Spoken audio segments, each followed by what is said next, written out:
రూపం మీ మనస్సులో నిండుగా ఉండాలి. భక్తితో మనసు ఉప్పొంగాలి. సాయిబాబా అనుగ్రహం కలిగించమని బాబాని మనసులో ఒక భావాన్ని ఉంచుకొని, ఆ భావంతో పాటుగా రూపాన్ని ఉంచుకొని ధ్యానంలో నిమగ్నమైతే పుష్కలంగా మీకు అనుగ్రహం లభిస్తుంది.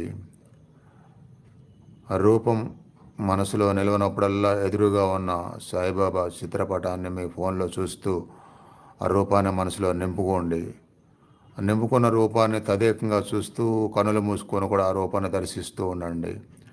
ఈ దర్శనం, రూప దర్శనం ఎప్పుడైతే మీరు ధ్యానంలో స్థిరంగా నిలుపుకోగలుగుతారో అప్పుడే వెంటనే తప్పకుండా మీకు ఆ రూపంలో ఉన్నటువంటి భగవత్ అనుగ్రహం దివ్యంగా ప్రసరణ జరుగుతూ ఉంటుంది కంటిన్యూగా.